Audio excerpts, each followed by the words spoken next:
नमस्कार साथियों, स्वागत है आपका हमारे YouTube चैनल में। आप छत्तीसगढ़ की किस जगह से हमारे समाचार सुन रहे हैं, कृपया कमेंट बॉक्स में लिखकर हमें जरूर बताएं। रायपुर से प्रस्तुत हैं छत्तीसगढ़ के प्रादेशिक समाचारों के साथ में रजनी शुक्ला। पहले मुख्य समाचार। केंद्र ने आपदा से निपटने के लिए 22 राज्यों के लिए 7,532 करोड़ रुपए जारी किए। एनएचएम और एनयूएचएम संघ के कर्मियों की हड़ताल के मद्देनजर राज्य सरकार ने एस्मा लगाया। हड़ताली स्वास्थ्य कर्मियों को तत्काल कार्य पर उपस्थित होने का नोटिस जारी। प्रदेश के डीजीपी ने पुलिस अधिकारियों को ऑनलाइन गेम, जुआ, सट्टा और नशीले पदार्थों के अवैध कारोबार से जुड़े लोगों के खिलाफ सख्ती से कार्रवाई करने के दिए निर्देश। भूस्खलन के बाद किरंदुल विशाखापट्टनम रेल लाइन पर बाधित हुआ यातायात बहाल। अभी सिर्फ मालगाड़ी चल रही। 15 जुलाई से शुरू होगी पैसेंजर ट्रेन। और प्रदेश में 16 जुलाई से एक बार फिर जोर पकड़ेगी मानसूनी गतिविधियां। राज्य के विभिन्न हिस्सों में हल्की से मध्यम वर्षा होने की संभावना। अब समाचार विस्तार से। केंद्र ने आपदा से निपटने के लिए 22 राज्यों के लिए 7,532 करोड़ रुपए जारी किए हैं। वित्त मंत्रालय के व्यय विभाग ने गृह मंत्रालय की सिफारिशों पर राज्य आपदा प्रबंधन कोष के लिए यह राशि जारी की है। इसके तहत छत्तीसगढ़ को भी 186 करोड़ रुपए की राशि दी जाएगी। देश भर में मूसलाधार बारिश को देखते हुए केंद्र ने दिशा निर्देशों में छूट दी है और राज्यों को पिछले वित्त वर्ष में दी गई सहायता राशि के इस्तेमाल प्रमाण पत्र का इंतजार किए बिना ही त्वरित मदद के रूप में यह राशि जारी की गई है। नेशनल हेल्थ मिशन और नेशनल अर्बन हेल्थ मिशन संघ की हड़ताल में शामिल विभिन्न अधिकारियों और कर्मचारियों को शासन की ओर से पत्र जारी कर तत्काल कार्य में उपस्थित होने के निर्देश दिए गए हैं। कार्य में उपस्थित नहीं होने पर अनुशासनात्मक कार्रवाई करने की चेतावनी दी गई है। राज्य सरकार ने स्वास्थ्य सुविधाओं की आवश्यक सेवाओं में कार्य करने से इनकार किए जाने संबंधी प्रतिषेध आदेश एस्मा तत्काल प्रभाव से लागू कर दिया है। गृह विभाग द्वारा जारी आदेश के अनुसार लोक स्वास्थ्य से संबंधित सभी कार्यों और स्वास्थ्य सुविधाओं की अत्यावश्यक सेवाओं में कार्यरत डॉक्टर, नर्स, स्वास्थ्यकर्मी तथा एम्बुलेंस सेवाओं में कार्यरत अधिकारी और कर्मचारी अब कार्य करने से इनकार नहीं कर सकेंगे। इस नियम के लागू होने के बाद अब अत्यावश्यक सेवाओं में कार्यरत कर्मचारियों द्वारा कार्य से इनकार करने पर उनके खिलाफ विभागीय कार्रवाई की जाएगी। गौरतलब है कि एनएचएम और एनयूएचएम संघ के अधिकारी कर्मचारी 3 जुलाई से अपनी मांगों को लेकर हड़ताल कर रहे हैं।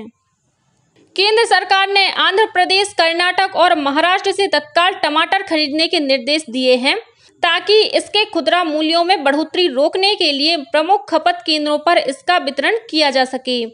उपभोक्ता मामले विभाग ने राष्ट्रीय कृषि सहकारी विपणन परिसंघ और राष्ट्रीय सहकारी उपभोक्ता परिसंघ से कहा है कि वे 3 राज्यों की मंडियों से टमाटर खरीदें और प्रमुख खपत केंद्रों पर भेजें, जहां पिछले 1 महीने से टमाटर के दाम तेजी से बढ़े हैं। माल और सेवा कर जीएसटी परिषद ने कैंसर और गंभीर बीमारियों के उपचार की दवाओं और विशेष चिकित्सा के लिए खाद्य उत्पादों से जीएसटी छूट देने का निर्णय लिया है। केंद्रीय वित्त मंत्री निर्मला सीतारमण ने कल नई दिल्ली में जीएसटी परिषद की 85वीं बैठक की अध्यक्षता की। बैठक के बाद वित्त मंत्री ने कहा कि ऑनलाइन गेमिंग, घुड़दौड़ और कैसीनो पर 28% कर लगाया जाएगा। राज्य के पुलिस महानिदेशक अशोक जुनेजा ने वीडियो कॉन्फ्रेंसिंग के जरिए सभी जिलों के पुलिस अधीक्षकों और पुलिस महानिरीक्षकों की बैठक ली। इस दौरान उन्होंने पुलिस अधिकारियों को ऑनलाइन गेम, जुआ, सट्टा, अवैध शराब और नशीले पदार्थों के अवैध कारोबार से जुड़े लोगों के खिलाफ सख्ती से कार्रवाई करने के निर्देश दिए। श्री जुनेजा ने चिट फंड कंपनियों के खिलाफ की जा रही कार्रवाई की भी समीक्षा की। उन्होंने कहा कि जिन प्रकरणों में न्यायालय ने चिट फंड कंपनियों की संपत्ति की कुर्की और नीलामी का आदेश दिया है, उन कंपनियों की संपत्तियों की नीलामी कर इनसे प्राप्त होने वाली राशि निवेशकों को लौटाई जाए। बैठक में पुलिस महानिदेशक ने राष्ट्रीय सुरक्षा कानून और जिला बदर के अपराधियों के खिलाफ प्रभावी कार्रवाई करने को कहा। राष्ट्रीय स्वयंसेवक संघ आरएसएस की अखिल भारतीय प्रांत प्रचारक की 3 दिवसीय बैठक आज 13 जुलाई से तमिलनाडु के ऊटी में होने जा रही है। यह वार्षिक बैठक मुख्य रूप से संगठनात्मक विषयों पर चर्चा करने के लिए हर साल आयोजित होती है।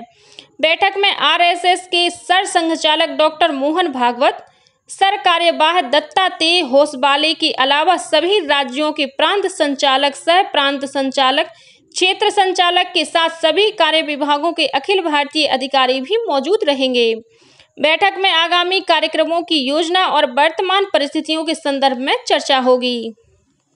छत्तीसगढ़ के राज्यपाल विश्वभूषण हरिचंदन अपने ओडिशा प्रवास के दौरान कल ओडिशा के पूर्व मंत्री और समाजवादी नेता स्वर्गीय प्रदीप किशोर दास के जन्म शताब्दी समारोह में शामिल हुए।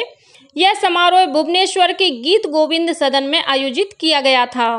इस अवसर पर राज्यपाल ने समाजवादी नेता को श्रद्धांजलि अर्पित करते हुए समाज के लिए किए गए उनके योगदान को याद किया। उन्होंने कहा कि लोकतंत्र की रक्षा करना प्रत्येक नागरिक का कर्तव्य है। स्वच्छ और भ्रष्टाचार मुक्त शासन जनता का अधिकार है। राज्यपाल ने भ्रष्टाचार के खिलाफ लड़ाई में सभी लोगों से भागीदारी करने की अपील की।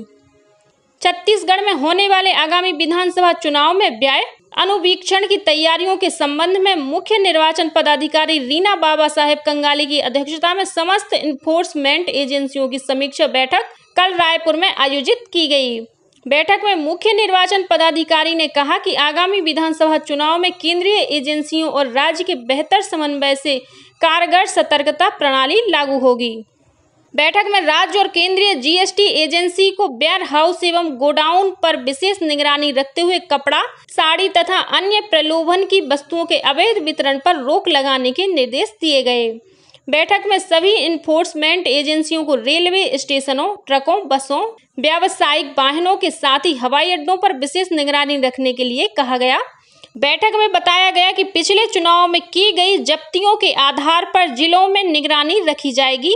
ऐसे सभी विधानसभा क्षेत्र जो सीमावर्ती राज्यों से सटे हों, उन पर विशेष निगरानी रखी जाएगी।